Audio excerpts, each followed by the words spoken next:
Tá todo mundo. E do grupo 3? Tem alguém aí do grupo 3 presente, pessoal? Não me assustem.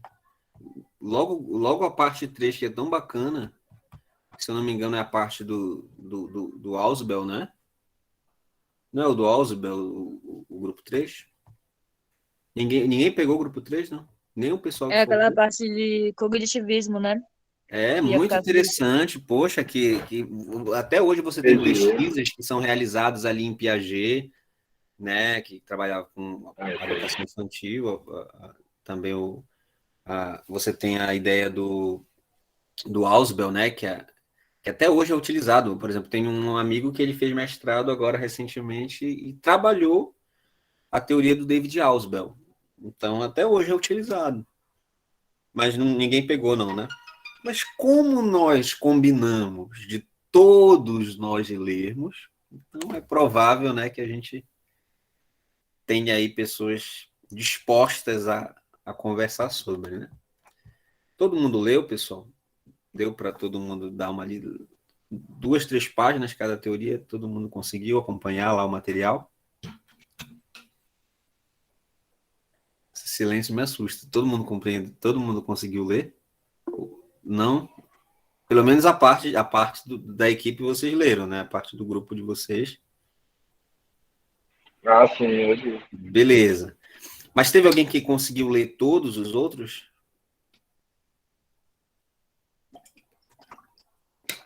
Não?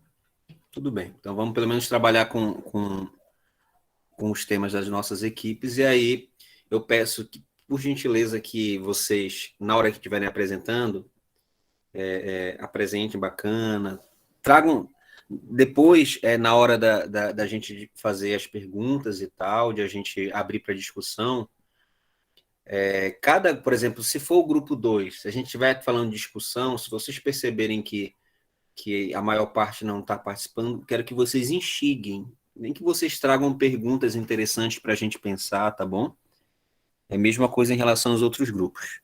Então, vamos lá, pessoal. Então, na aula passada, a gente trabalhou aí a ideia dos behavioristas, né?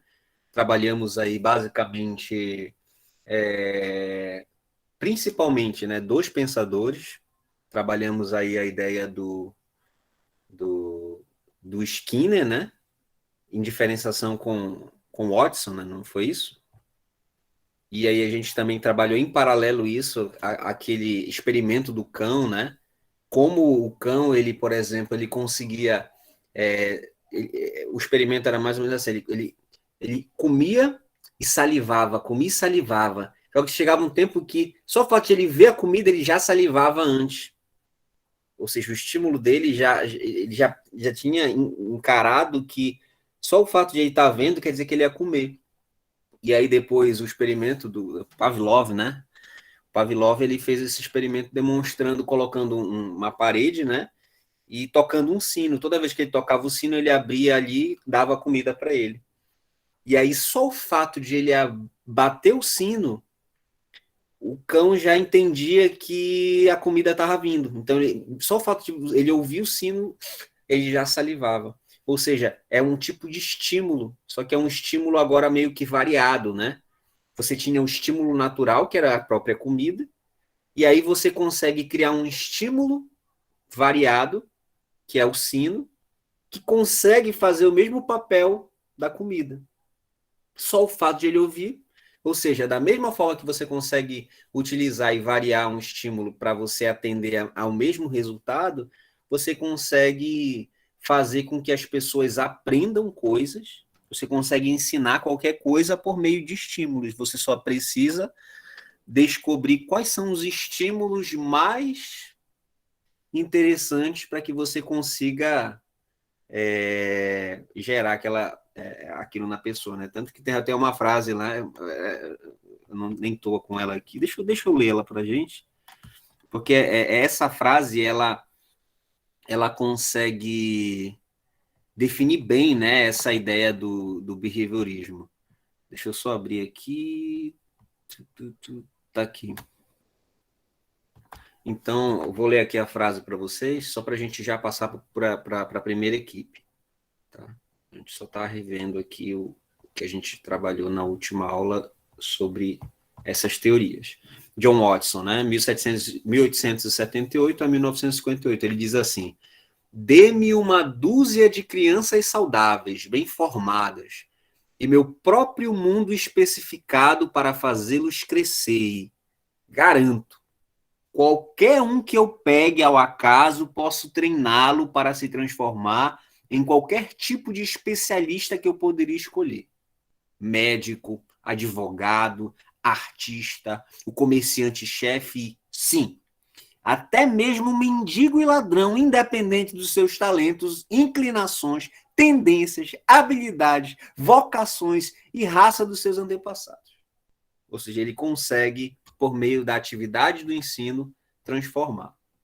Né? Eu falei também para vocês na aula passada que o fato de a gente não concordar com um determinado autor, a gente não pode usar aquilo que a gente já entende hoje do nosso tempo para tentar derrubar o cara na ideia dele, no tempo que ele vivia, dentro do âmbito dele, daquele cenário, aquilo que ele imaginava, né?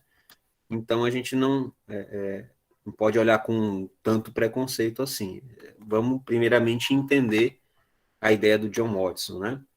Então ele cria que por meio de estímulos você conseguiria estímulos comportamentais você conseguiria, digamos assim, transformar, né, por meio do ensino. E só para a última coisa, né, só para citar a diferença entre o primeiro behaviorismo, né, que é do John Watson, e o segundo behaviorismo, que é o do Skinner, é que o Skinner ele já considera sentimentos, desejos, né, como elementos do comportamento. Já o John Watson não, ele trabalha apenas o comportamento. Ele não trabalha sentimento, ele não trabalha desejo, essas coisas. Já o Skinner vai trabalhar, além do comportamento, desejo, sentimento, como um tipo de comportamento. Tanto é que a gente tem aqueles exemplos lá da mãe, né? Da mãe, por exemplo, que entrega o smartphone, que a gente falou, né? Por que a mãe entrega o smartphone para a criança? Para que ela possa se ver livre um pouquinho dele. E aquilo vai estimulando. Toda vez que a criança chora, entrega o smartphone. Ou seja, aquele sentimento, aquele sentimento da criança é tratado de forma a comportamento, né? O comportamento é como se fosse um comportamento. Então você trata como se fosse um comportamento e a criança também, ela vai crescendo a partir disso, tendo uma visão de beleza, se eu fazer isso aqui, agir nesse sentimento, isso vai gerar um comportamento, né, da minha mãe, a minha mãe vai me dar o que eu quero e por aí vai. Então, isso tudo a gente trabalhou aí nessa ideia do behaviorismo, tá? Então, agora a gente vai para a próxima etapa. Eu queria convidar o grupo 2 aí a nos prestigiar com uma apresentação. Fiquem à vontade em relação ao tempo, tá, pessoal? E logo depois que vocês apresentarem, a gente vai discutir a respeito, tá? Quem é que vai apresentar aí?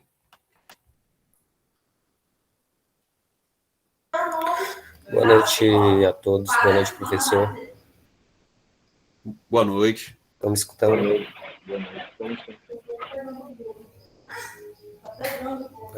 Deixa eu colocar aqui para apresentar, se eu consigo. Marcou foi o hora do café da manhã, né? Maia, na pressada, dizia nem braço, nem abdominal. A Maia não me para.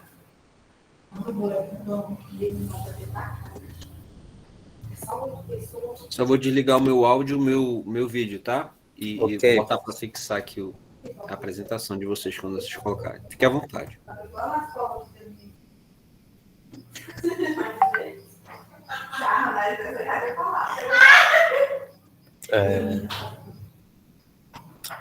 Tá aparecendo alguma coisa aí? Sim.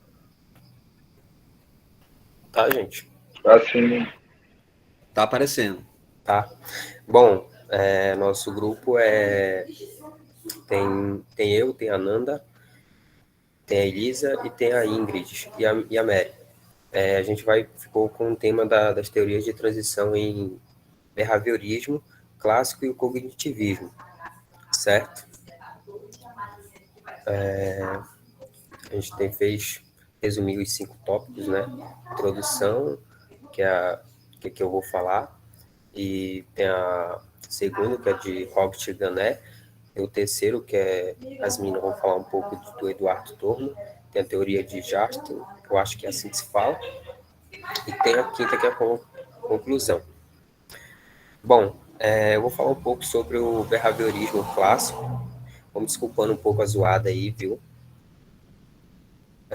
Eu vou falar um pouco sobre o behaviorismo clássico. O behaviorismo clássico é ou metodológico, como se é um... Sim, deixa eu... O behaviorismo clássico metodológico, ele se opõe ao mentalismo e o introspeccionismo, ou seja, ele destaca os estudos relacionados à mente e pensamento e emoções. Bom, ele é baseado através de observações e experimentos. Ele também defende que o comportamento pode ser previsível e controlado a partir de estímulos, como o seu professor citou agora há pouco. Eu vou dar um exemplo aqui, que é na educação. A teoria comportamental, ela defende que o comportamento do indivíduo pode ser moldado e ajustado. Ou seja, o indivíduo pode fazer com que o comportamento pode fazer com que o indivíduo possa determinar qualquer formação ou caráter, ou exercer qualquer profissão que ele queira, a partir desse estímulo que ele pode ter. Vou falar um pouco também do cognitivismo. A teoria cognitivista, ela acredita em pensamentos por casualidade, ou seja, pensamentos significados. Ou seja, os cognitivistas argumentam o modo como as pessoas pensam. Tem aspectos sobre o seu comportamento. Portanto, o modo de pensar não pode ser um comportamento entre si. Ou seja, ele tenta compreender como as pessoas se desenvolvem. Sua compreensão se desenvolve com a compreensão do mundo. Ou seja, ele analisa todos os aspectos do processo entre resposta e estímulos. É basicamente isso que eu tenho para falar. Eu não sei se vocês estão me escutando, cara. Sim, estamos escutamos perfeitamente. Deixa eu...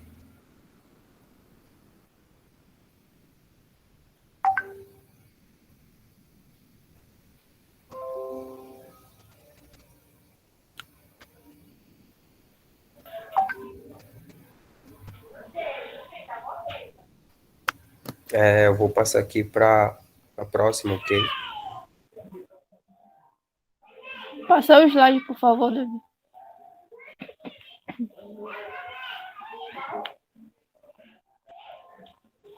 Vocês estão me escutando bem? Boa noite. Boa noite. Sim, Roberto. Boa noite.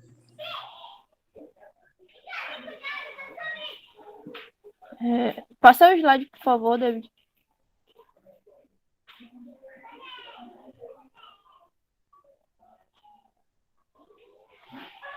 Bom, eu vou começar enquanto ele não passa o slide, mas eu vou começar a falar aqui. Elisa, que travou aqui. Tá.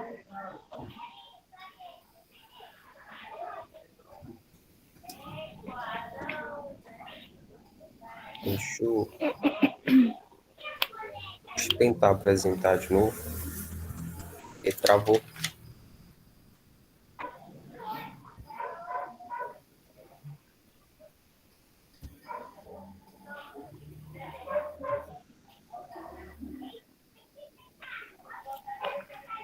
Beleza. Eu vou falar um pouco sobre a teoria de Robert Garnier. Ele nasceu em 1916 e morreu em 2002. E ele era um psicólogo muito influente no campo da educação.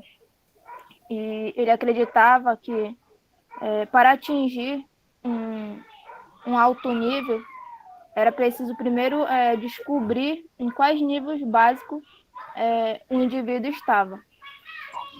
Por exemplo, ele acreditava que era a tarefa do professor descobrir em qual nível essa pessoa estava ou se encontrava. E depois disso, descobrir em quais níveis intermediários precisava chegar para que essa pessoa pudesse atingir, né, um nível mais alto. E para isso era preciso desenvolver métodos, tarefas, estratégias, algo assim, para que essa pessoa pudesse conseguir chegar até esse nível que era pedido. E ele se preocupava muito com a aprendizagem que acontecia dentro da cabeça do ser humano, né? Um exemplo, é como um jogo, né? Um jogo se começa do nível 0 até atingir o nível maior, né? Era assim que ele queria que os professores estimulassem os alunos a poder a começar do 0 até esse nível alto.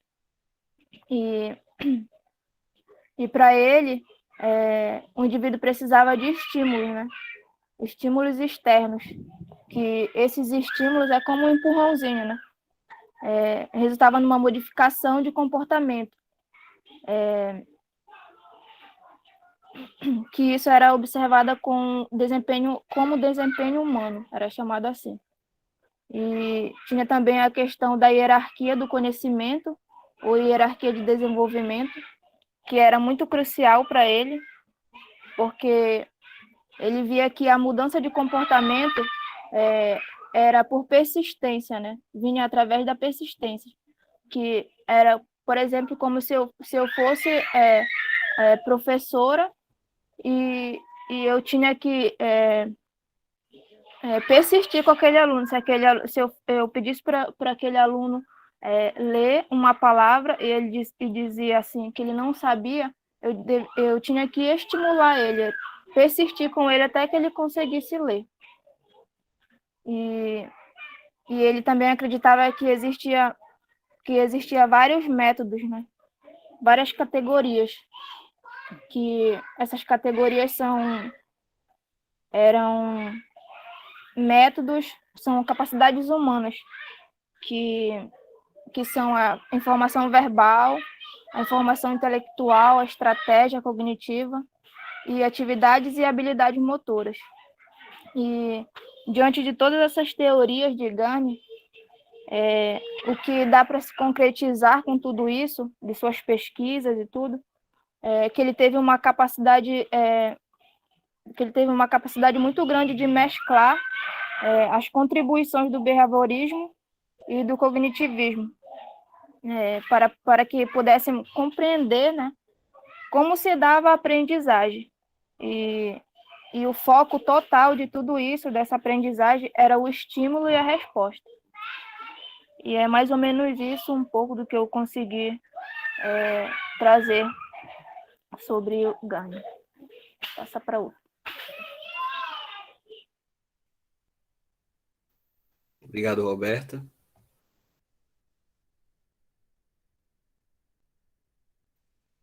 Só esperar ele pular o slide para mim, por favor.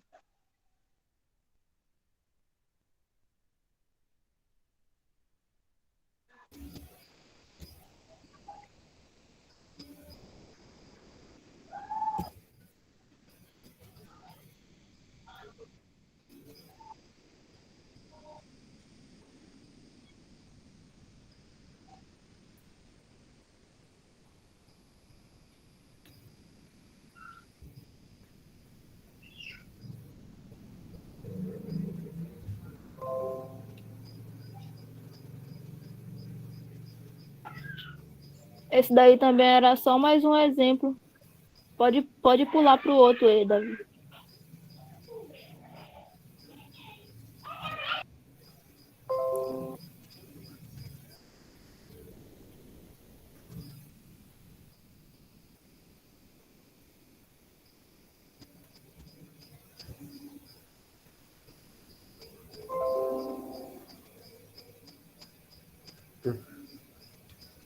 Deus.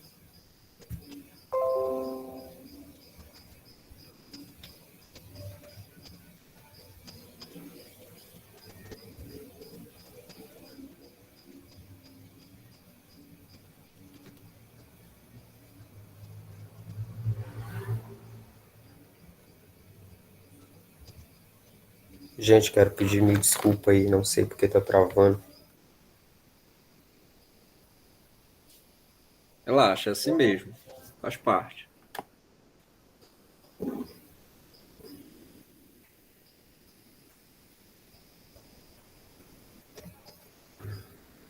A tela ficou preta pra mim. Só um momento.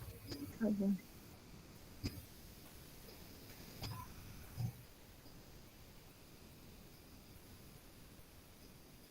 Apareceu? Não, até agora não. Não? Não. Tenta fazer a apresentação de novo.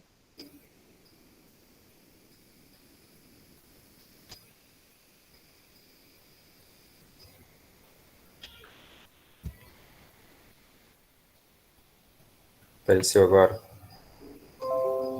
Apareceu. Sim, mas tu pulou, eu acho. Essa daí é a parte da Nanda. Aí. Vou falar sobre um pouquinho da teoria de Eduard Thomas.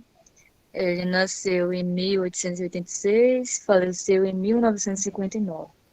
Mas antes dele falecer, ele deixou uma grande contribuição para a psicologia educacional, que ele acreditava, né, a teoria dele, ele contradiz um pouquinho sobre a teoria de Watson. Ele acreditava mais na teoria do behaviorismo intencional. A teoria do behaviorismo intencional, ela trabalha o estímulo e a expectativa.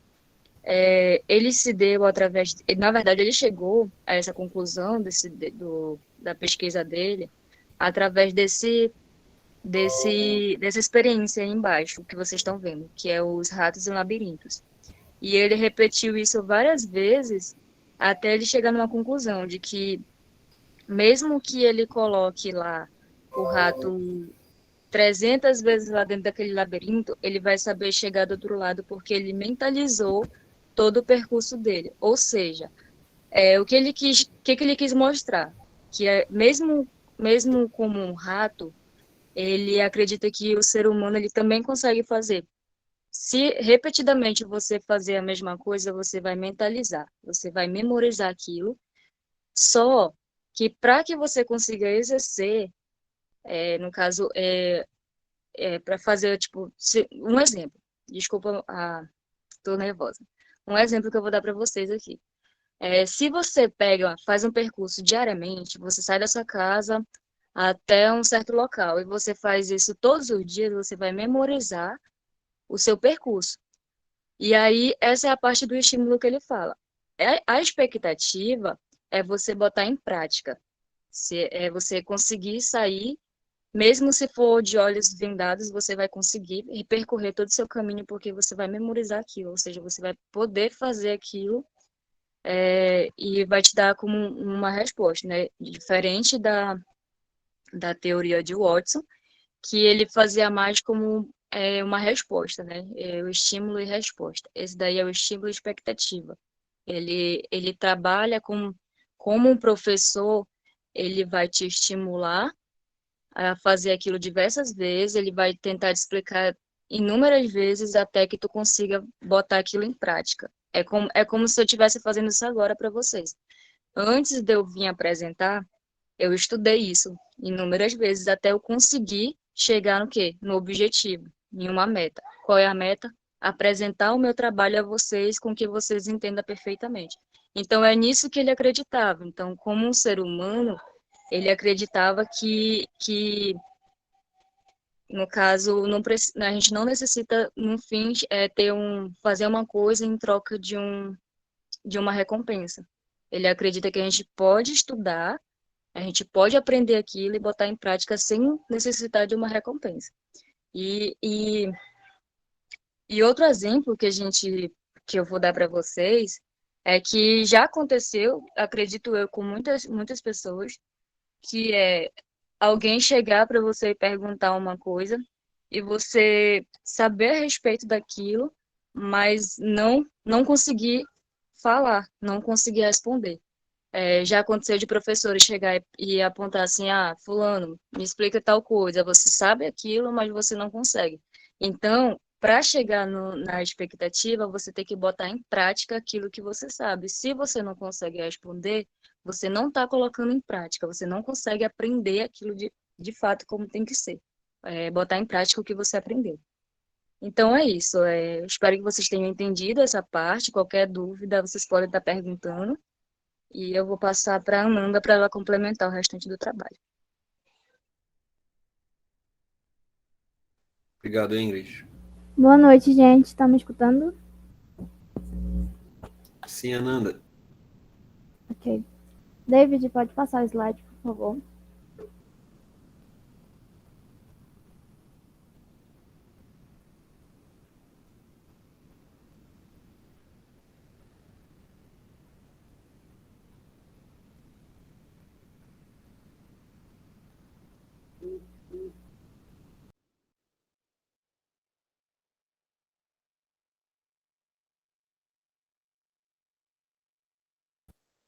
Ok, vou falar um pouco sobre a teoria de Gestalt. A teoria de Gestalt é a ciência que estuda como a mente humana interpreta as imagens que vemos.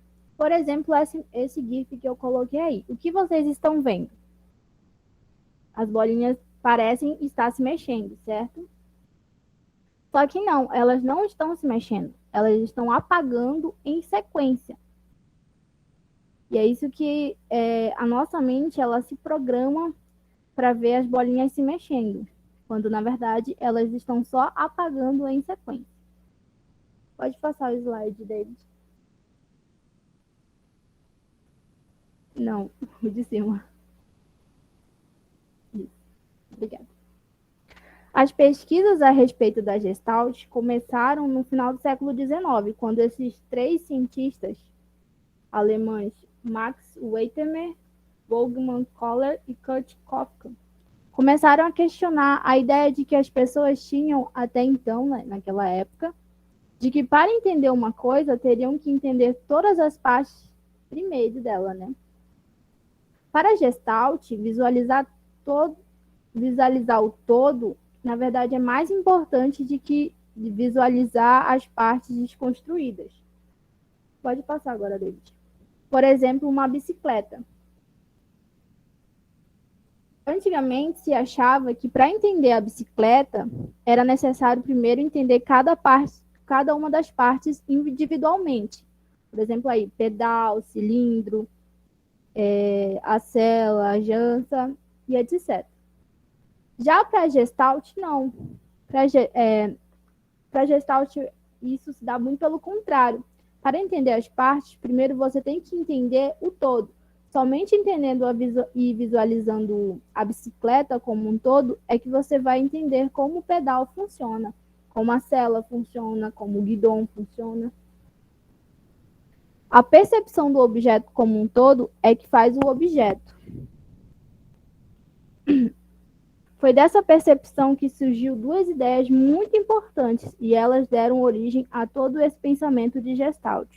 A primeira dela é a supersoma, ou seja, a forma do objeto como um todo é mais importante que a soma de suas partes. A segunda dessa percepção é a transponibilidade, que é a forma do objeto como um todo é mais importante que as características específicas de cada parte. Como, por exemplo, uma cadeira. Ela pode ser feita de diversos materiais, mas se você olhar para ela, você diz que é uma cadeira. Você pode estar vendo só a sombra dela, mas você diz que é uma cadeira.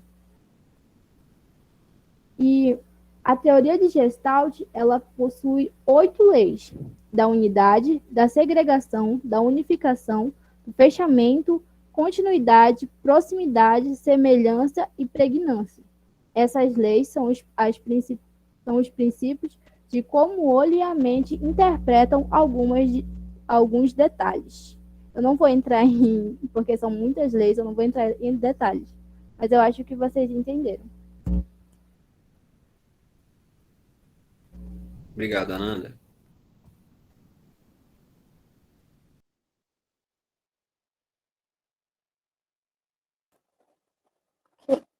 Boa noite. Para concluir o trabalho, eu vou falar como pode se utilizar, mais ou menos, essas teorias na física.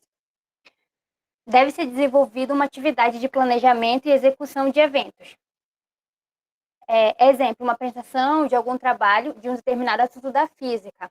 E eu posso usar como exemplo, tipo, a eletricidade, que usando muitos materiais, ou somente alguns, pode ser demonstrado como funciona mais ou menos um semáforo.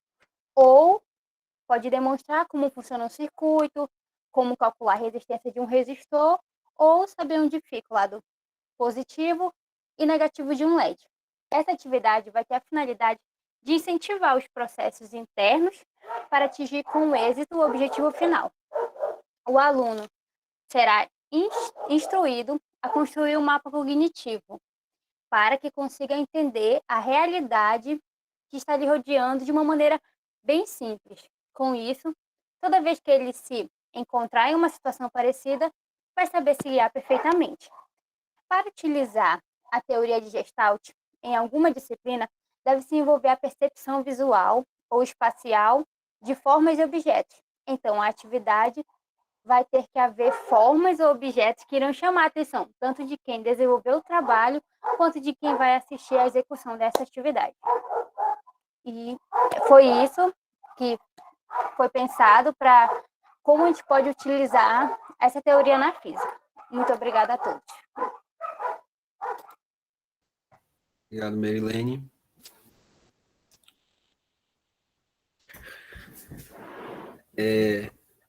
Vocês podem deixar aberto lá o PowerPoint para a galera que for perguntar agora, quem quiser perguntar. Fique à vontade, pessoal. O que vocês acharam dessa proposta aí intermediária?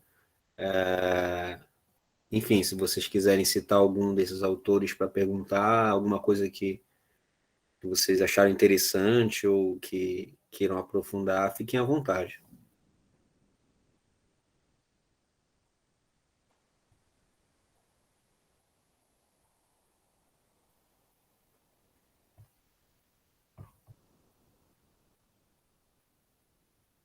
Peço que, como o nosso tempo é curto, não demore muito para falar, tá, pessoal?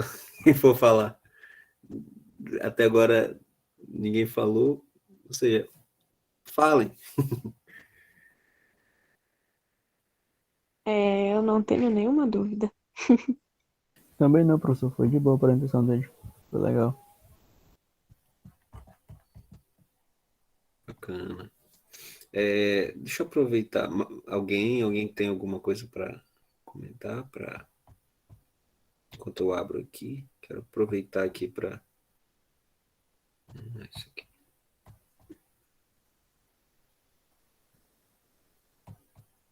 Deixa eu só provisoriamente aqui.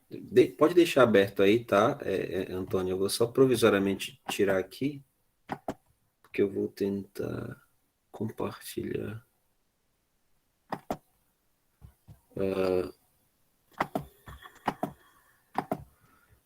Em relação a essa questão do Gestalt aí, né? É bem legal, ela é tão usada, inclusive até nas terapias, né? Não sei se vocês já tiveram a oportunidade de estudar sobre isso, ou às vezes, né? Sim, professor, é muito interessante a teoria do Gestalt. Desculpa lhe cortar. Fica à vontade. Eu tenho um amigo que ele é terapeuta, daí eu conversei um pouco com ele sobre essa teoria e é muito interessante a forma como eles trabalham na terapia, a questão da teoria de Gestalt, assim, eles colocam uma imagem e o que a pessoa vê diz muita coisa sobre ela, isso é muito interessante. Por exemplo, olha essa aqui, eu vou deixar essa imagem aqui, o que vocês veem nela? Provavelmente vocês já viram, né? Isso é muito usado na ideia do Gestalt. O que vocês estão vendo? A primeira coisa que vem na cabeça de vocês, o que é? Uma mulher idosa. Viu uma mulher. Uma mulher de rosto virado. Uma mulher idosa ou uma jovem? Mas Uma jovem virada. Eu vejo as duas agora. Idosa. Eu vejo as duas. Pois é, agora vocês veem, no caso, mas de início inicialmente a gente vê primeiro a idosa, né? Ou então a Melissa não sabe onde está a idosa. Ô, Melissa. Eu não tô vendo nenhuma idosa. Aqui, ó. Não tô vendo. Melissa, Olha o olha nariz onde tá dela o aqui, ó. maxilar da O nariz jovem. dela, É o o nariz. queixo dela, a boca. Ah, entendi agora. tá, Nossa, agora. nada a ver. E a jovem? Teve alguém que não viu a jovem, hein? Não, a jovem eu vi. A idosa que é bem confusa. Então, a ideia aqui que tem várias outras. Deixa eu pegar só mais uma aqui. Tem uma que eu acho muito bacana. Deixa eu ver se eu acho aqui. Não sei se eu vou achar. Não é que eu queria. Enfim. Tem várias, mas a que eu queria mesmo eu não estou achando aqui.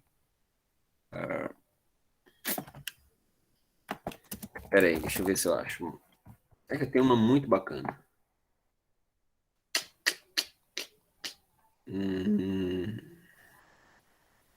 Enfim, eu não achei. Eu vou deixar essa aqui, tá? Eu não achei que eu queria, mas eu vou botar essa aqui só para ficar mais uma aí. Cadê? Então, aqui é um outro exemplo, né? Tá aí tipo um jarro, né? Uma jarra. Tipo um cálice, né? Uma coisa mais ou menos assim. Mas tem gente que enxerga dois rostos, né? De mulher. Eu vi duas pessoas, uma de frente para outra. Aí tem gente que acaba de primeira focando mais no cálice. Agora, o que é interessante disso aí é que, por exemplo, se imagina que você pegue aqui e vai fazer uma terapia, né, com alguém. A ideia é que você consiga enxergar o todo, como a Ananda falou, né? Então, você consiga enxergar as duas perspectivas aqui, por exemplo, tanto a idosa quanto a mulher virada olhando para lá. Porque a ideia é mais ou menos assim, se você pega apenas uma perspectiva, é como se, digamos que a pessoa ela está vivendo uma vida muito baseada no passado dela. Mas a partir do momento em que você, no caso terapeuta, conduz a pessoa a enxergar outra perspectiva, ela vai ter uma visão mais ampla da realidade que ela está vivendo. Ela vai estar percebendo que talvez o fato de ela estar dando vazão para essa única linha aqui não é tão importante assim, porque tem outras variáveis aqui, ó. Tem outras coisas aqui que também são importantes. Então, se tem coisas além dessa única perspectiva aqui, às vezes muito voltada ao passado, ou para uma situação, ela está muito focada numa situação, então essas outras perspectivas vai dar uma visão mais ampla e ela vai conseguir agir hoje, não apenas influenciada nessa linha aqui, que ela está muito pautada, mas numa visão mais ampla. Às vezes, essa aqui pode até auxiliar nesse processo de não ficar focado apenas nessa, e por aí vai, né? Então, é muito isso que eles utilizam lá. E aí, em relação às outras lá, eu também gostei muito das outras apresentações. Só queria demonstrar essa questão do Gestalt também, porque essas imagens aí, elas são usadas, inclusive, em outras coisas, né? Mas bora voltar lá para a apresentação, né? Mostra aí, Antônio. Deixa eu te refixar. Pronto. Pode dar uma caminhada aí da primeiro ao 10º.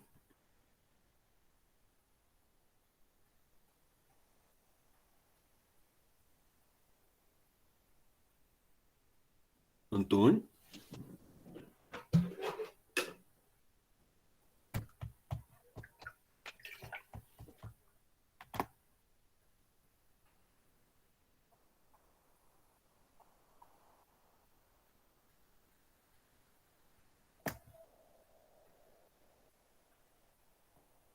Antônio? Tá aí, viu? por exemplo, foi mencionado, né, que o Edward Thoman, ele tem essa questão mais diferente em relação a aquela ideia, né, inicial que a gente do John Watson, né? Foi bem explicado. Dá uma andada aí nos slides.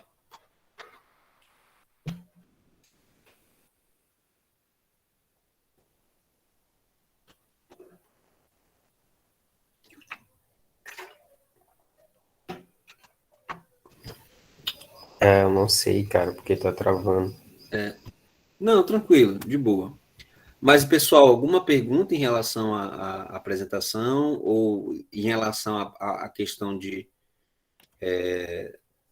exemplo em relação à física? Ela foi bem colocado, né, na conclusão, mas se alguém tiver mais alguma coisa a perguntar ou complementar, fique à vontade para a gente passar para a próxima equipe.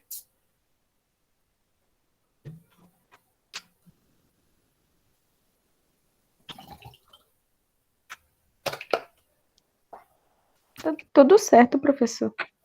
Tudo certo, então. Vamos lá para a próxima equipe. No caso, a gente vai ter que pular, né? Cearense. A gente vai precisar pular o capítulo aí, porque não tem grupo, né? Pedir para que o Abraão que está solto, né? Está solto hoje. E também está solto, não tem grupo aí. Para que possa assumir aí esse capítulo 3, beleza? A gente vai passar para o capítulo 4 e o grupo pode se preparar, tá bom?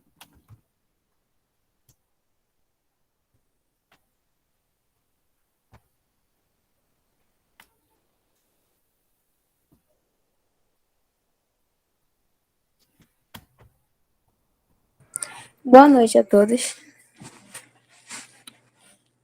Boa noite. Boa noite. Boa noite. Boa noite.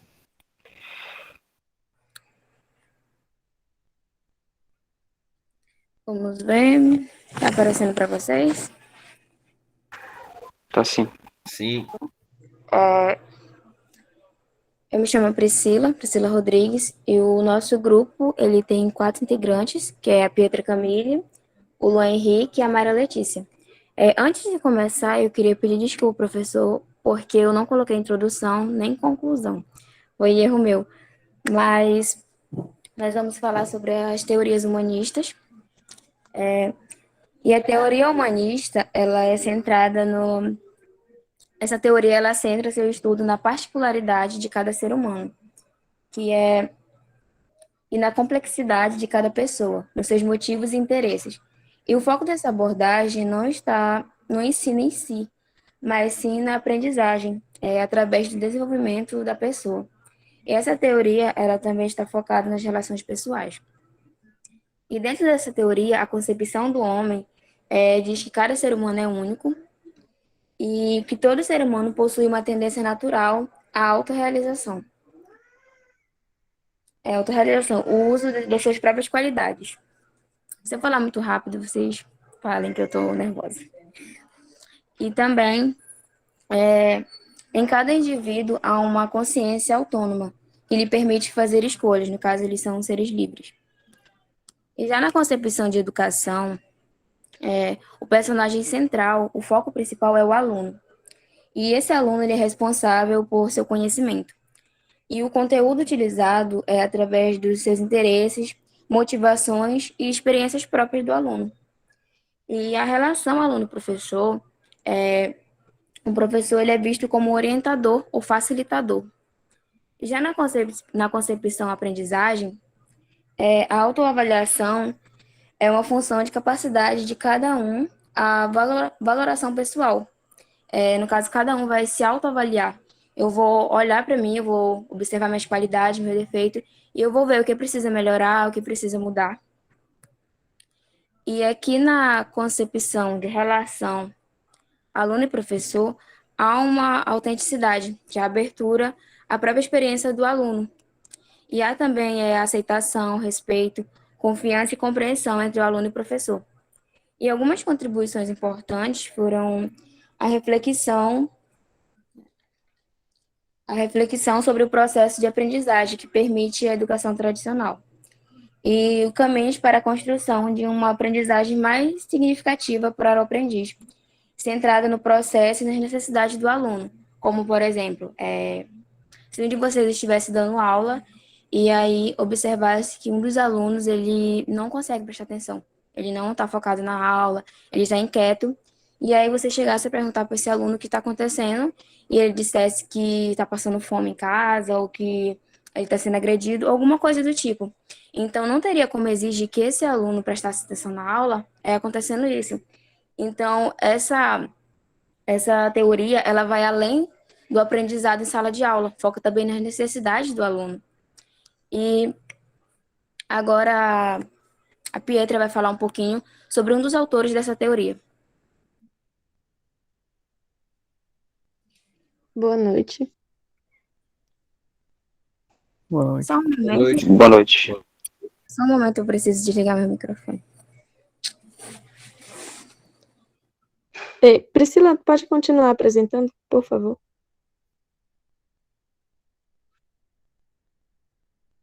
Eu precisava desligar meu microfone, desculpa. Tá bom.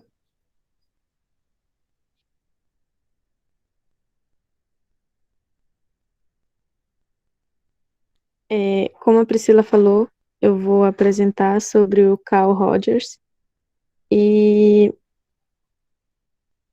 ele foi um psicólogo que nasceu dia 8 de janeiro de 1902, lá na Califórnia, nos Estados Unidos. Pode passar, Priscila, por favor. Obrigada.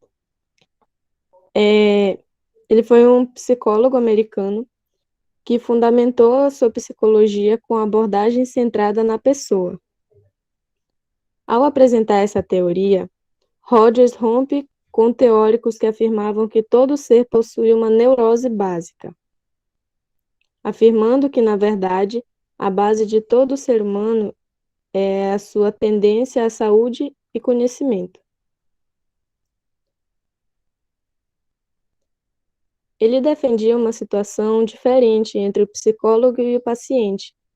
Ele dizia que precisava haver uma confiança mútua para que o paciente conseguisse sozinho uma solução para o seu problema. E como a gente pode ver aqui no slide, uma frase dele, ele diz: minha filosofia é simplesmente ser eu mesmo e deixar a outra pessoa ser ela mesma. Pode passar, Priscila, por favor. Ele acreditava que haviam 3 pilares para que houvesse essa confiança entre o psicólogo e o seu paciente. E esses pilares eram a consideração positiva, incondicional, a empatia e a congruência. O primeiro, que é a consideração positiva, refere-se ao sujeito aceitar-se exatamente como ele é, sem juízo de valor, críticas ou julgamentos.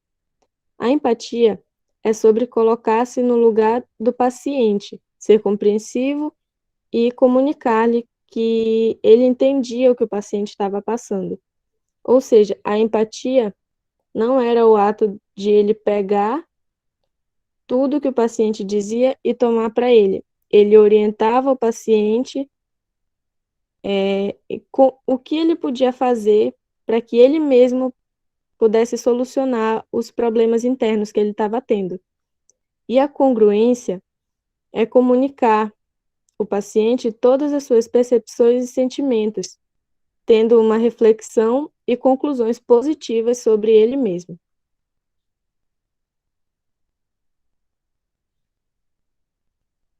Para compreender a teoria e a abordagem centrada na pessoa, precisamos primeiro entender o conceito de tendência atualizante e não diretividade. A tendência atualizante é o fundamento da abordagem centrada na pessoa, onde todos os indivíduos são dotados de uma tendência inerente ao crescimento e à atualização. Ela possibilita a compreensão do self e preservação do organismo, permitindo a experiência entre o sujeito e a sua simbolização. Pode passar, Priscila. A não diretividade refere-se à crença de que o indivíduo tem dentro de si, de recursos para a autocompreensão e alterar o seu conceito de suas próprias atitudes e compreensão sobre si mesmo. Ou seja, é um processo de desabrochar, onde seu paciente deve desenvolver seus próprios mecanismos para que houvesse essa compreensão entre o paciente e também para que houvesse a relação mais aprofundada entre o terapeuta e o seu paciente, e ele gostava muito de deixar eles mais confortáveis.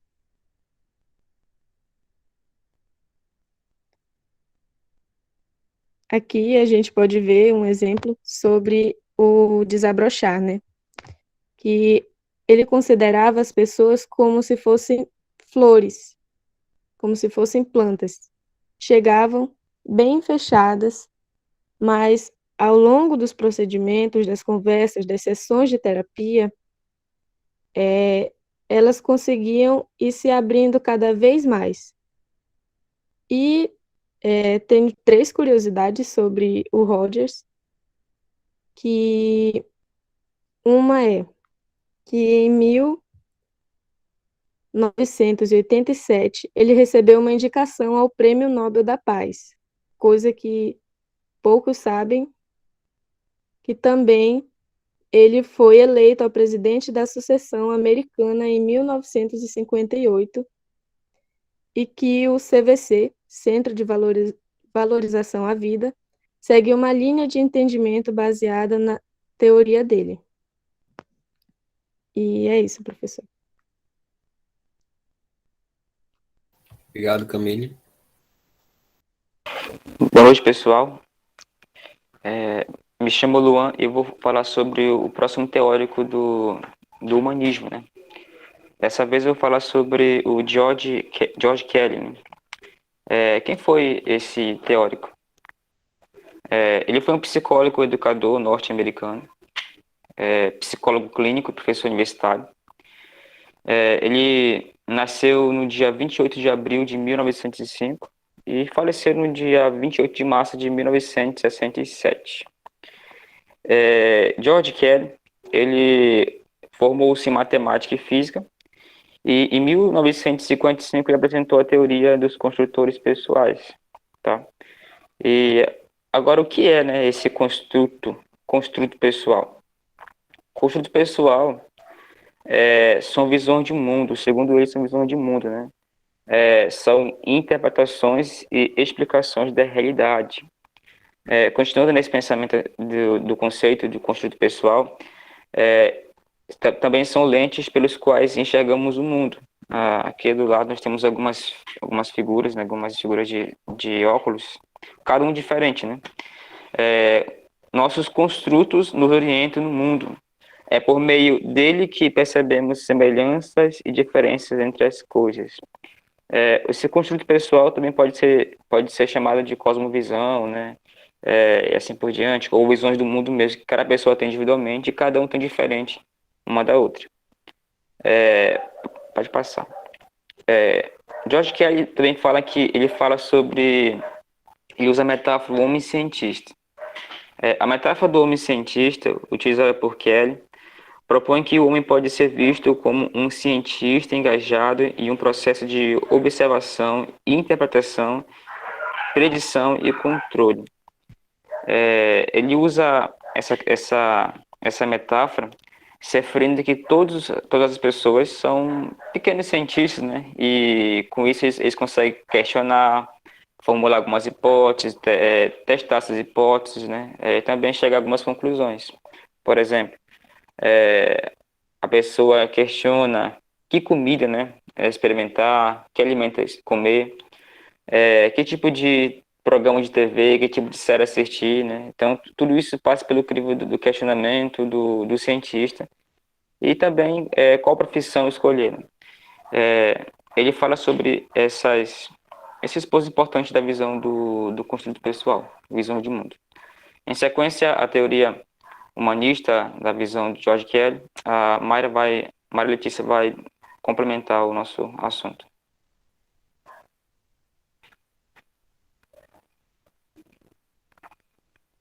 Boa noite, pessoal. Bom, Boa noite. segundo Kelly,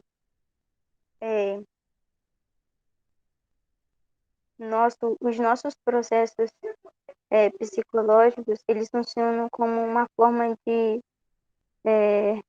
informar aquilo que pode estar para acontecer.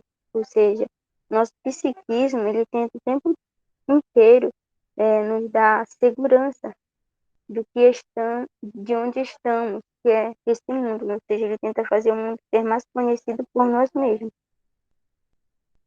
Segundo Kelly também, existe um roteiro em nossa mente.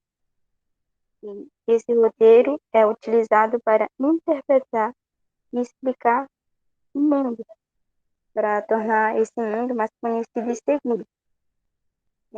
Os roteiros, eles são nossos construtos pessoais, ou seja, são as nossas interpretações da realidade. E nós construímos a partir das nossas experiências. Para explicar como funcionam os construtos pessoais, Kelly criou 11 corolários, ou deduções, do qual eu falarei especificamente de duas, que é o corolário da organização e o corolário da individualidade. O corolário da organização nos permite organizar nossos construtos em padrões segundo suas igualdades e diferenças. E eles são organizados de maneira ordenada. Isso serve para facilitar nossas buscas. Ou seja, imaginamos tipo assim, um guarda-roupa. No guarda-roupa você consegue colocar numa parte as calças compridas, no outro short, no outro as saias, no outro os vestidos, então é tudo separadinho. Isso com certeza facilita na nossa vida, porque quando eu for querer encontrar um vestido, eu sei onde ele vai ficar, então eu já vou direto lá. Então isso facilita a nossa vida. Então é assim mesmo que acontece na nossa mente, é como se na nossa mente tivessem várias gavetas e cada gaveta tem conhecimento. Por exemplo, em uma parte da gaveta está no conhecimento que eu tenho sobre as regras do trânsito. Na outra parte da gaveta, em outra gaveta, está as minhas receitas preferidas de bolo. Então, quando eu preciso de uma das informações referentes a esse conhecimento, automaticamente vem na minha mente a resposta e esses conhecimentos, assim, facilitam a minha vida, facilita, ou seja, é uma maneira que a nossa mente tem de organizar tudo, deixar tudo separadinho, cada um no seu lugar. O corolário da individualidade diz que cada pessoa difere uma da outra na construção de eventos, ou seja, cada pessoa tem seu próprio modo de interpretar as coisas, de ver as coisas, de conhecer, de construir. Enfim, nós somos individuais. E tudo aquilo que a gente faz é próprio da gente. E para Kelly, esse corolário da individualidade pode ajudar a explicar as construções científicas dos alunos. Porque os alunos, antes de estudarem a ciência na escola, eles já são cientistas, pois eles já têm suas próprias teorias, eles já têm realizado experiências, e é a partir dessas experiências que eles já constroem um conhecimento formal deles próprios. Então, do ponto de vista keliano, o professor ele precisa reconhecer essas teorias, essas individualidades e conhecimentos que cada aluno tem. E, às vezes, essas teorias que os alunos têm, esses conhecimentos que eles já trazem com eles, acabam se igualando as teorias científicas que são repassadas pelo professor na sala. Ou seja, com isso, a tarefa do professor consiste em apresentar aos estudantes uma forma de situações, no caso, de explicar as suas teorias científicas que nós sabemos e estudamos na escola. Ele tem que repassar essas informações para o aluno, mas tentando construir reconstruir, no caso, aquilo que o aluno já traz com ele. Então, esse é o papel do professor, utilizar o conhecimento científico que é comprovado por todos, todo mundo tem que saber, e esse conhecimento precisa ser usado como processo de construção no conhecimento formal que o aluno já traz. E adotar esse ponto de vista keliano não significa dizer também que os alunos agora eles têm os seus próprios pontos de vista, eles têm agora a própria visão do mundo e devem ser largados, tipo assim, o que eles quiserem saber, eles vão e buscam, ter suas conclusões. Não quer dizer isso. Ele quer dizer que, a partir do conhecimento do aluno, o professor vai ter que utilizar o conhecimento científico para, vamos dizer assim, moldar, reconstruir a forma de pensar do aluno. É esse que Kelly fala sobre a relação professor-aluno, sobre esse conhecimento que o aluno já tem. Então é isso, gente. Esse foi o nosso seminário. Espero que vocês tenham entendido. Obrigado, Maíra, Henrique, a Priscila também, que eu não tinha dito obrigado. Obrigado a vocês, a equipe toda aí, também a segunda aqui. Esqueci. Camille. Camille. E aí, pessoal, vamos discutir a respeito? Calma, Priscila, deixa aí o Não, eu PowerPoint. só tirei pra mim poder falar e quando se eu pedisse eu ia colocar. Tá É bom, porque eu tô fazendo pelo celular, não tem como eu fazer as duas coisas. tranquilo, tranquilo. E aí, pessoal, alguma coisa vamos falar sobre esses dois aí, ou sobre essa perspectiva de maneira mais geral? Fiquem à vontade, quem quiser comentar a respeito, tanto ou do Carl Rogers ou do George Kelly, o que vocês ouviram aí que, sei lá, mexeu, ou concordam, não concordam, alguma coisa que vocês queiram comentar a respeito, fiquem à vontade.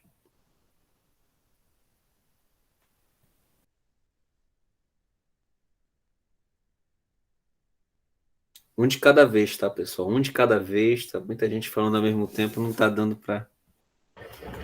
Vamos lá.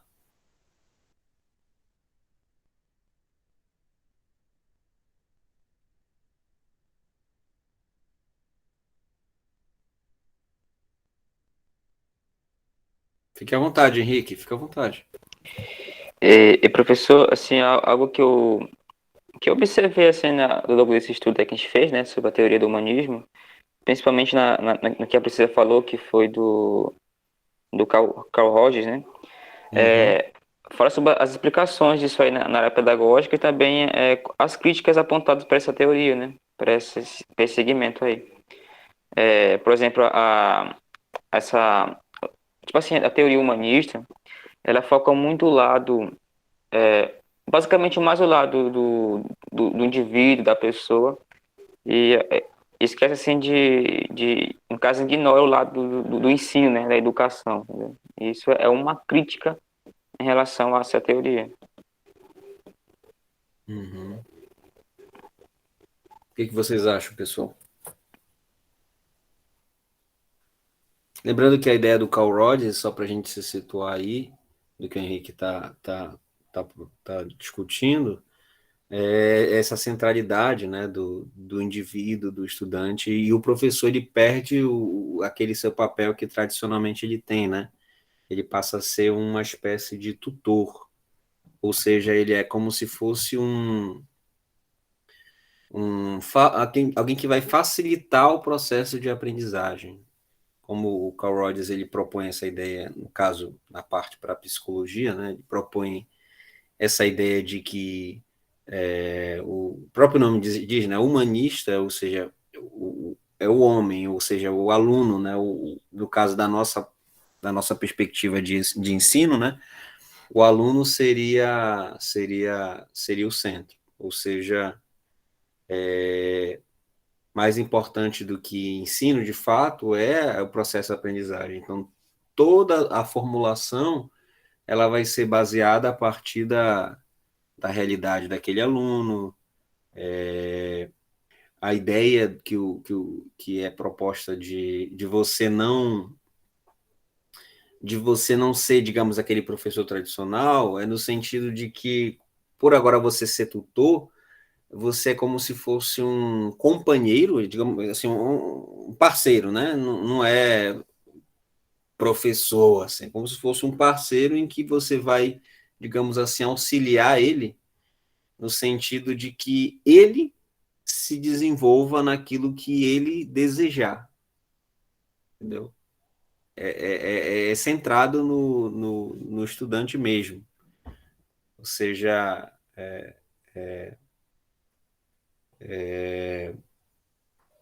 o foco parte dele em prol dele, parte da realidade que ele está em prol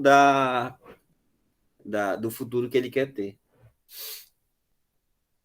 E aí, o que vocês acham, tanto a respeito daquilo que o Henrique criticou, né, quanto daquilo que foi expressado aí na apresentação?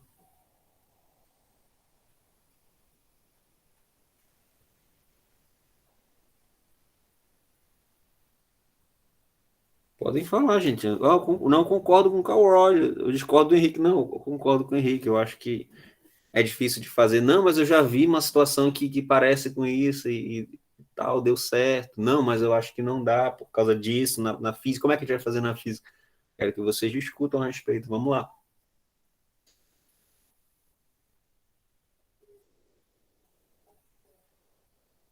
Diga lá, Camille. Fique à vontade. O que eu achei muito interessante da teoria do Carl Rogers foi que ele não dava a solução para o paciente. Ele instigava o paciente a desenvolver atalhos, desenvolver qualquer coisa para que ele mesmo conseguisse solucionar o problema dele. No caso, o psicólogo só orientaria e ele mesmo daria um jeito de solucionar o que ele estava passando. Sim, sim. Essa questão de direcionar, aquele negócio do tutor, né? Direcionar o estudante a perceber, no caso, é claro, ele fala na perspectiva de tratamento, né? Eu estou usando o termo da escola, mas para a gente estar discutindo para a nossa área. Então, é tentar auxiliar o estudante, a que ele encontre as respostas, ou seja, o professor não vai dar as respostas, o aluno vai ter que procurar essas respostas, vai ter que encontrar essas respostas, vai ter que achar essas respostas, digamos assim. E pode ser que, eventualmente, uma resposta seja diferente daquela que se esperava de início, mas é compreender tá, beleza, encontrou essa resposta por quê? Digamos assim, é auxiliar mesmo nesse processo. O que vocês acham disso? Eu achei interessante também, professor, essa parte que a Camila acabou de citar aí. Uhum. Só tinha esquecido a parte, né? Se eu não me engano, Mas eu já tive... naquele documentário que a gente viu, né? Tinha uma escola que trabalhava assim, né? Uma escola que eram os alunos que definiam o tema que eles queriam estudar, eram os alunos que definiam se eles iam estudar na sala ou se eles iam estudar na biblioteca. Naquela escola, naquele exemplo lá, era centrado no aluno, né? A gente viu várias escolas de exemplo. teve uma delas que eu não lembro qual é, que eles trabalhavam assim, né? Era centrado no aluno. Então, ele escolhia o horário que ele ia fazer, ele escolhia a disciplina que ia fazer, ele escolhia o tema que ele ia abordar, ele escolhia se ele ia ter uma aula presencial ou não. Então, realmente, dentro daquela escola ali, que eu não lembro agora, eles assumem uma perspectiva muito parecida com essa que o Carl Rogers está propondo na parte do tratamento, né?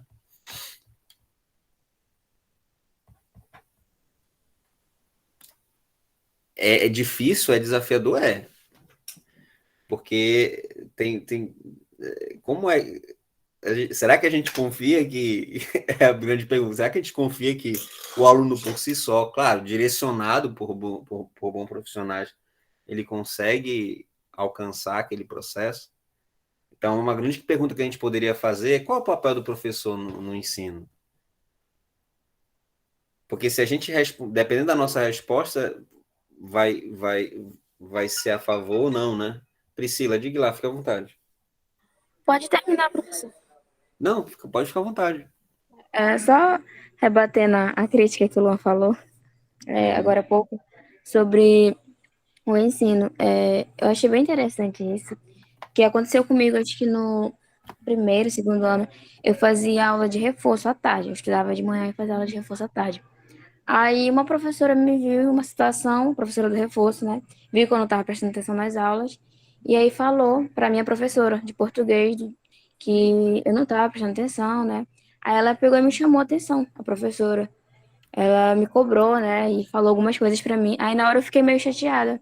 E depois eu vi que ela tinha razão. E eu achei bem interessante isso, de não focar só na transmissão do saber, não só no ambiente escolar, mas também na transmissão de valores. Focar em formar bons cidadãos. Ela chegou comigo, conversou, perguntou o que estava acontecendo, me aconselhou. Eu acho bem interessante isso. Beleza. Mais alguém, gente? Fique à vontade. Pode ficar à vontade, Caio. Pode falar. Eu acho interessante, professor, essa descentralização, né, tipo, do professor, que nem o senhor estava relembrando, né, no sentido lá dos vídeos daquelas outras escolas, tinha, né, essa descentralização do professor, tipo, o professor servia como tutor, e é algo assim que hoje em dia tu não vê muito em algumas escolas, tipo, tu vê o professor chegar na sala, passar simplesmente o assunto e no final, tipo, passa uma atividade e quer te cobrar aquilo. Tipo, não vê se o aluno tá realmente prestando atenção e tal. E é interessante, né? Tipo, ver todos esses pontos de vista. Sim, é bacana a gente pegar essas teorias, às vezes, divergentes entre si, porque a gente vai abrindo a mente. Pode ser que em um determinado momento... Assim, a gente pode ser que em algum determinado momento a gente utilize uma ferramenta mais voltada para uma teoria. Pode ser que a gente, em um outro momento, ache mais pertinente trabalhar com uma perspectiva mais de uma outra. Nada impede, né? Henrique, fica à vontade. Eu queria falar assim que quando eu estava estudando material, né, eu quase não entendia muita coisa. Agora na discussão eu estou encaixando, né, algumas ideias, entendendo melhor, né? A importância da discussão, né, sobre o assunto é incrível. Interessante que cada um, na hora da apresentação, vai apresentando a sua forma. Como vocês já se conhecem, fica mais fácil de compreender, né? Mais alguém, gente, quer comentar? Eu vou citar uma outra coisinha aqui em relação a isso, mas alguém quiser falar primeiro, fique à vontade.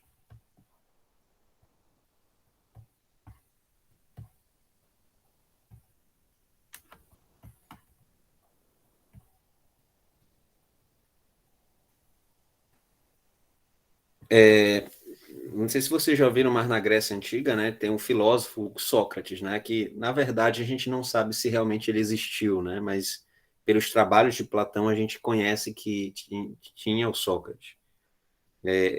Não que necessariamente tenha a ver com Carl Rogers, mas tem um aspecto que é parecido, né, esse aspecto do não dar as respostas, né. O Sócrates ele era muito conhecido com as perguntas que fazia a pessoa pensar. Então, através das perguntas, ele promovia com que a pessoa chegasse nas respostas. Eu tenho até uma frase dele aqui, que eu peguei aqui, ó, o homem sábio pergunta, enquanto o homem ignorante responde. Então, o Sócrates, ele trabalhava muito essa ideia de ironia, ou seja, é por meio de perguntas você fazer com que a pessoa que está te perguntando reflita sobre a resposta. Você não dá a resposta. É por meio da pergunta você possibilita que a pessoa pense. Tem, por exemplo, três peneiras. Já ouviram falar das três peneiras? Que conta que é ele, né, que mais ou menos cria essa história. A pessoa chega com Sócrates e quer contar, fofocar sobre a vida do fulano. E aí o Sócrates fala assim, beleza, mas já passou pelas três peneiras? Ele faz uma pergunta, cara, o que é três peneiras? Três peneiras é a bondade, é a verdade e, se eu não me engano, é o bem, se eu não me engano. É uma coisa assim. Aí ele fala, como assim, Sócrates? Aí ele fala, não, beleza, o que você vai me falar tem bondade? Você vai falar com bondade? Beleza, então passou pela primeira peneira. O que você tem a falar é verdade? Você sabe mesmo, é verdadeiro isso? Se for, beleza. Bora para a última peneira. Vai promover o bem da humanidade? Ele fala dos irmãos do planeta, né? Lá no ele fala isso. Vai produzir isso? Não. Se não passou nas três peneiras, então não me conte. Ou seja, ele nem procura saber o que é. Ele simplesmente vai levando o interlocutor dele a refletir a respeito daquilo que ele vai dizer. Então, a ideia da pessoa era dizer alguma coisa, e agora, por meio das perguntas que o Sócrates vai fazendo, a própria pessoa vai refletindo se ela deve ou não contar. Então, não é uma decisão que está em cima, não é uma resposta que o Sócrates vai dar se ela tem que falar ou não. É uma resposta que a própria pessoa vai se dar, entendeu? Então, ela leva a pessoa a produzir isso. Aí tem até um outro cara, um filósofo, que vai escrever a respeito disso. Ser ou não ser isso, também o Shakespeare, né? Tem um filósofo que ele vai falar sobre essa ironia do Sócrates, ele vai, no tempo dele, também vai trabalhar essa ideia de ironia. Não sei se vocês já ouviram falar, um filósofo chamado Kierkegaard, Søren Kierkegaard. Ele é engraçado, porque ele é um filósofo cristão, mas, ao mesmo tempo, ele é contra o cristianismo do tempo dele. E é interessante que ele vai começar, ele mora na Dinamarca, ele vai começar a criticar, mas como ele critica? Usando a ideia do Sócrates, essa ideia de não dar as respostas, mas de fazer com que as pessoas do tempo dele compreendam e tomem uma decisão por si só. Por isso que ele é chamado, por alguns, né, o pai do existencialismo. Por quê? Porque ele é como se ele estivesse chamando as pessoas a tomar uma decisão na existência delas. Porque na época, só um contexto, né, na época a Dinamarca ela era considerada cristã.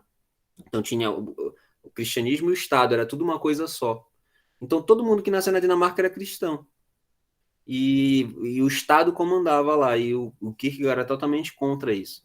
Então ele usava essa ironia do Sócrates para tentar fazer com que as pessoas pensassem assim, será que se refletisse a respeito e tomasse uma decisão? E não assumissem uma coisa a partir de uma demanda coletiva maior, entendeu? Então aí é engraçado que ele cria vários personagens e cada personagem cria um livro. Então ele cria um personagem, por exemplo, um personagem que vai representar esse tipo de gente aqui. Um outro personagem que vai escrever um outro tipo de livro que vai representar esse outro tipo de gente. Para quê? Para que os leitores da época dele consigam ler aquele primeiro tipo de gente e consigam, olha, eu sou assim. Ele escreve sobre a mesma coisa, sobre a ideia de uma tomada de uma decisão, né? Mas como se fosse várias pessoas diferentes. Então ele escreve como se fosse uma pessoa de um tipo, depois escreve um outro livro, no outro dia, no outro dia ele publica um livro, num dia como se fosse um personagem, depois ele publica um outro dia como se fosse um outro personagem, ele escreve como se fosse um outro autor, algumas pessoas começam a acusar que era ele que estava publicando, ele começa a dizer, não, gente, não sou eu, não sei o quê. E aí depois, depois de um mês ele publica um outro livro com um outro personagem respondendo aquele primeiro personagem, só que esse outro personagem é outro tipo de gente, para que as pessoas, à medida que veem a relação daqueles personagens que ele está criando, consigam se identificar, consigam se ver, igual o Sócrates fazia. As pessoas reflitam, poxa, eu sou isso aqui. Assim como esse personagem precisava tomar uma decisão, eu preciso tomar uma decisão na minha vida. Então é interessante, né? Isso tem um pouco dessa perspectiva aí, dessa ideia aí, meio que do professor não ser, digamos assim, o centro do processo ensino-aprendizagem, né? Não é porque o professor ele vai assumir 100% que o processo de ensino-aprendizagem necessariamente vai acontecer bem. Mas você tem que considerar também, né? É isso que a ideia, a teoria humanista vai trazer de contribuição, né? Apesar de que ela vai focar muito no estudante, mas o que eu acho que ela acrescenta é que a gente não pode esquecer do estudante. A gente tem que considerar a realidade dele. A gente tem que considerar, como diria o George Kelly, né, os construtos pessoais, né? Por exemplo, o George Kelly, né, ele trabalha essa ideia dos construtos pessoais como se nós fôssemos cientistas, como foi mencionado pela equipe, né? Então, todos nós temos as nossas hipóteses que nós testamos. O céu é azul porque tem um mar. E o céu é azul. Ou então, eu digo assim, não, o céu é azul porque a Fênix morreu e ela era azul, e quando ela ressurgiu, o céu ficou azul porque ela voou para o céu. Eu não posso desprezar se o estudante pensa dessa forma. É um construto pessoal dele. O que eu posso fazer? Na medida que eu estiver trabalhando fisicamente a respeito de por que o céu é azul, eu partir dessa realidade, que ele já conhece isso aqui, que ele já tem esse construto pessoal, e aí sim, ele vai fazer o experimento. Ele vai testar as hipóteses dessa nova proposta científica que está sendo proposto para ele. Então, ele vai testar a hipótese. Está sendo dito que o céu é azul por causa disso, disso e disso. É isso que a ciência disse naquela época, está dizendo agora nessa época. Será que é isso mesmo? Ele vai chegar na casa dele, vai observar, ele vai ler um documentário, ele vai procurar no YouTube, aí ele vai fazer experimentos, até que ele vai absorver essa nova perspectiva ou não. Mas, ou seja, tudo nascendo de experimentos, de experiências, de testes. É você considerar que aquilo que o aluno já tem é como se fosse uma teoria, né? Não sei se vocês sabem, mas só para a gente finalizar aqui. Deixa eu abrir aqui. Mas só para a gente finalizar essa parte aqui. Mas como é que se imaginava que a ciência era produzida? A gente imaginava antigamente que a ciência era produzida de uma forma. Depois, um físico lá, Thomas Kuhn, né, ele vai trabalhar um pouco da história. Você já deve ter ouvido falar do Thomas Kuhn, né? O que o Thomas Kuhn ele vai dizer? Usando uma metáfora aqui. Digamos que você tenha uma mulher, uma moça linda, tá? Aqui. E essa moça linda conhece um camarada chamado Paradigma, né? E aí, eles começam a andar, e aí ele pergunta por que o céu azul, aí a ciência explica. Melhor, a ciência explica por que o céu azul, o paradigma consegue explicar. Porque esse cubo, ele não consegue solucionado, aí ele vai explicar. Tudo que a ciência pergunta para esse namorado dela, ele consegue explicar. Só que chega um momento que o relacionamento fica tão desgastante que ela ama pizza. Ele nunca mais saiu para comer pizza com ela. Ela ama ir para o cinema, e ela convida ele para ir para o cinema, e faz 2 anos que ele fala, não, meu amor, tem que estudar física, o professor lá está passando trabalho de conceitual. E aí, tem um outro aqui que fica ligando para ela e dizendo assim, olha, eu vou mandar uma pizza aí para tua casa. Não senti vontade de mandar uma pizza. Aí o outro chama assim, poxa, bora no cinema. E vai lá. Não tem problema, a gente chama os nossos amigos, bora no cinema, eu tô a fim de ir no cinema, quer ir no cinema? Ah, eu quero. Aí o que essa moça, essa ciência vai querer fazer? Como esse outro está correspondendo às expectativas dela, ela vai abandonar esse paradigma e vai se relacionar com esse novo, que vai ser um novo paradigma. Então, da mesma forma, é só um exemplo, tá, gente? Podia ser. É só um exemplo. É só para que a gente possa compreender como é que a ciência, às vezes, ela larga um determinado paradigma, aquela comunidade científica larga um paradigma, porque o paradigma não está mais conseguindo responder às expectativas da ciência. E aí ela, depois de um tempo, vai assumir um novo paradigma. Então, ela se transforma assim. E, claro, isso demora, tá? O Thomas Kuhn, ele dizia que, geralmente, um novo paradigma ele só se estabelece plenamente quando todos daquele antigo paradigma falecem, ou seja, morrem de velhice. Enquanto isso não acontece, esse antigo paradigma continua aqui, porque esse paradigma, os cientistas estão tentando aqui solucionar o problema, responder as perguntas da ciência, mas não conseguem, mas estão tentando. Quando todo mundo morre, como esse aqui já tinha resposta, aí esse aqui se torna um novo paradigma. Por que eu estou contando essa história para vocês desse desenvolvimento da ciência segundo Thomas Kuhn? Porque para o George Kelly, que era um físico, né, ele e psicólogo também, ele vai trabalhar essa analogia da ciência, do cientista, que tem um construto social como se fosse o paradigma.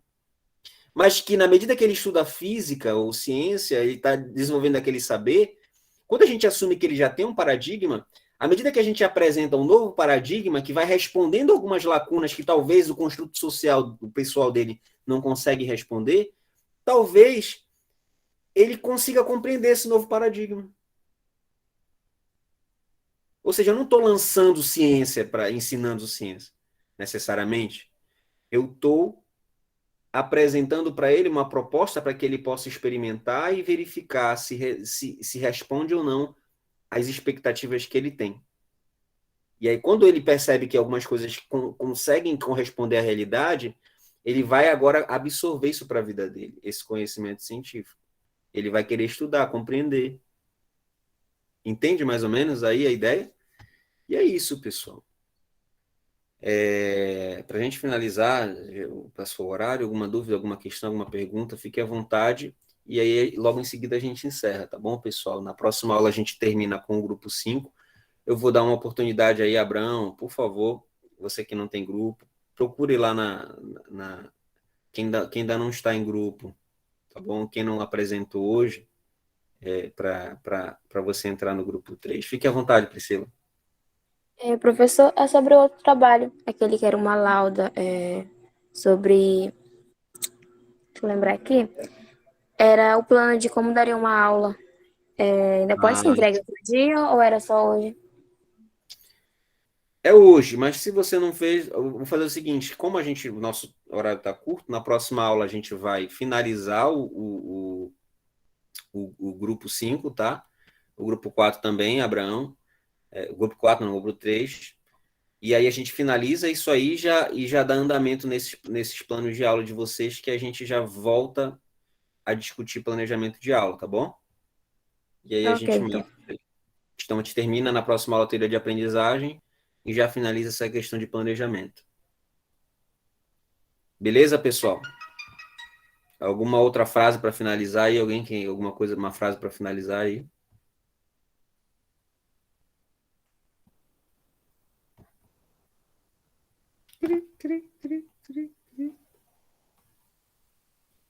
Aí, isso, professor, essa é a frase. Cri, cri, cri. Isso, Caio, é isso mesmo. É verdade, bondade e necessidade. É necessidade, Abraão. Tem necessidade de tu me falar? Você não tem. Não fala. Então é isso. Então, se a gente pudesse ficar com uma coisa das teorias humanistas, é descentralizar o poder todo nas mãos do professor e considerar um pouco também a realidade do aluno no nosso processo de ensino-aprendizagem. Até aquele momento não se tinha isso como grande questão, tá bom? E na próxima aula a gente continua aí o Vygotsky, o Brunet, uma galera aí, tá bom? E a gente termina essa parte aí de teoria de aprendizagem. Só faltou no grupo aí uma aplicação na física, hein? Pensa que eu não vi, mas tudo bem. Beleza. Estamos juntos aí. Foi uma ótima apresentação dos dois equipes, tá bom? Até mais, até a próxima. Boa noite, professor. Buenas Boa noite. noites. Boa noite. Boa noite a todos.